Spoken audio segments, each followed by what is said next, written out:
Hey guys, it's RailFan220 here, back on the layout. I want to make a video, maybe a video series. I got to figure out how this will work out on how to do layout scenery, kind of like this, and wherever else you see it in my layout. But this little hill turned out really nice with the culverts running out, and then we got over here another culvert and some bushes and trees and stuff, so it looks really good. But I'm going to show you how to do that on a separate foam sheet, so it's going to be kind of like a diorama, but not just how to do scenery like that. So I'll show you how to do that. But before we start, I just want to kind of make a shout out to BNSF Railfans. It's a new channel that a friend and I started. So check it out. It's BNSF Railfans, plural, all lowercase. And I have a link on my channel, so just check it out.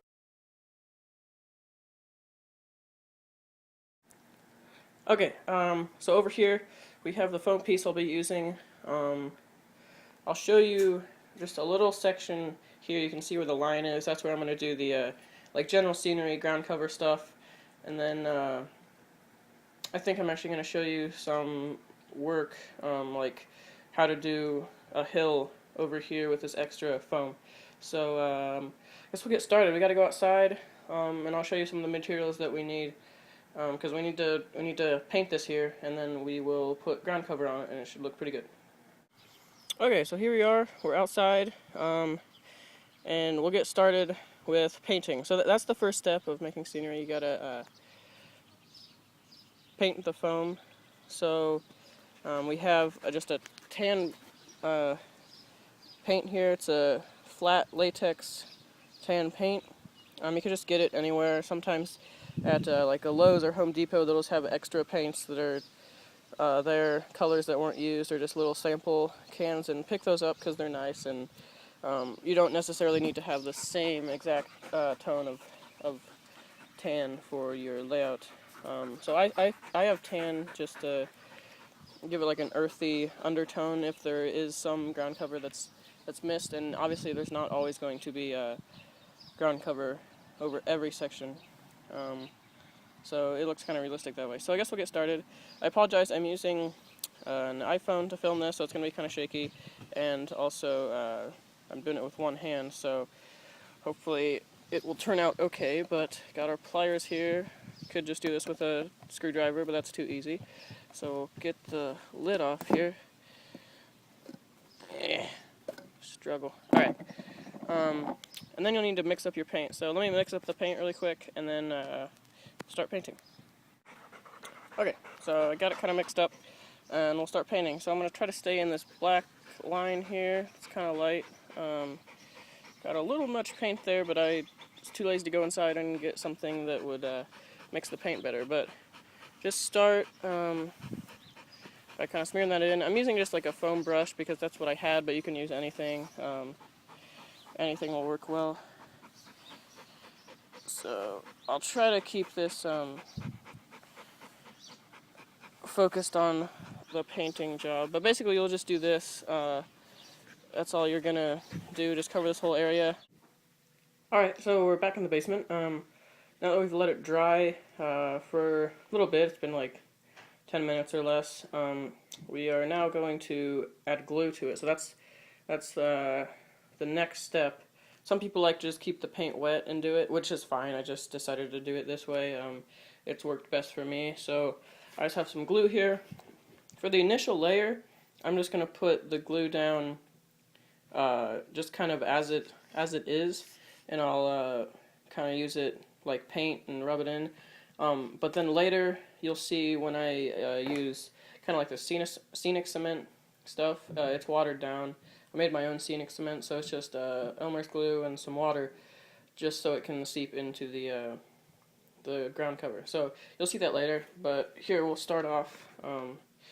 Second, I gotta get the glue to the bottom. So we're gonna try to do it kind of like in square foot sections. So I'll just do like halfway here. It's not very easy glue to work with. It's got a tiny nozzle, but basically just gonna do that, and then you can come back and smear it in. So, just as an example, I'll finish this up, but you're going to do that. Hopefully it doesn't dry too quick, but then you'll go in and put the ground cover over that. So, let me finish this up really quick, and then we will continue. Alright, so now the glue is in a section. You can see the lines kind of like there, across there. So now we'll get the ground cover. Here are materials that I use to get kind of that look over there with the hill.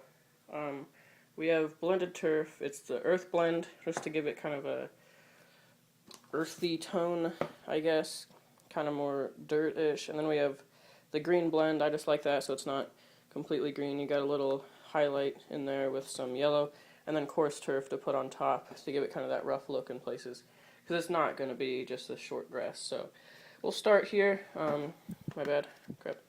I'm going to do some blended turf, the earth blend, and just put it right here on top.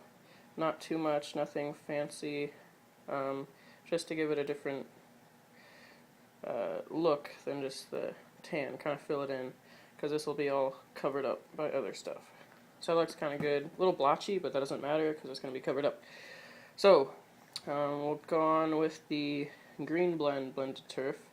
And the glue, if you're wondering what the purpose of that is, that's just to keep it the base layers down, because it's kind of annoying when you come in with the more wet water and scenic cement. You don't want it to wash away, especially on foam. It has the tendency to do that.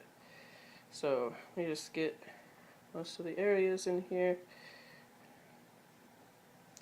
So that looks pretty good. I'd say that's just kind of like a green grass patch. Fill in a little more there. So I'm just putting it where I had glue. Might want to add like a touch here and there of that, just so it doesn't look so green. So that looks good. Now we'll add some coarse turf, just medium green coarse turf, here and there, just to make it look a little rougher. See, there's a little rough patch, and you don't want it all, you don't want coarse turf completely covering the other stuff, because then it looks too uniform again, and we're kind of breaking up the uniformity of the short green grass by putting some coarse turf on here. Okay, so that looks pretty good. That's for putting the turf down. That's what you need to do. And now I'll show you how to glue. Alright, to glue, we're going to use what's called wet water, which does the same job as isopropyl alcohol when you're trying to wet down the material. And the reason you do that is to break the surface tension of the ground foam, so then when you pour the glue down, it actually goes in, because if you don't do that, then the glue's trying to spread, but it's kind of thicker, and just the material it's made out of, it'll clump up and just attract all the ground foam. So then you'll just get these little clumps, and it doesn't look good, and it doesn't glue very well. So using this process, you'll have it to the point where like you can rub your hand over this and nothing's going to go anywhere. So we're going to do use the wet water first. I'm just using the mister for now.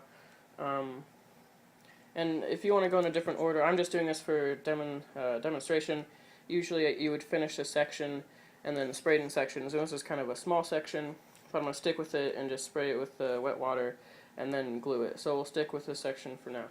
And then also, if you have smaller sections and you don't want to spray, or it is ballast, which is the other situation, you actually do want to use alcohol, because it's stronger and it's easier to get it into places. So just gonna test really quick, make sure it's spraying. So there we go. And now we will come from like that far back, that's like a foot or two, and just start spraying. Kind of wet the entire thing. So if we look at it, it looks pretty good. And this also, since the glue is possibly still wet, you can see here, it's actually bringing the glue up, which is good, because that's the same thing that we're going to do right now. So let me grab the glue really quick and we'll start gluing.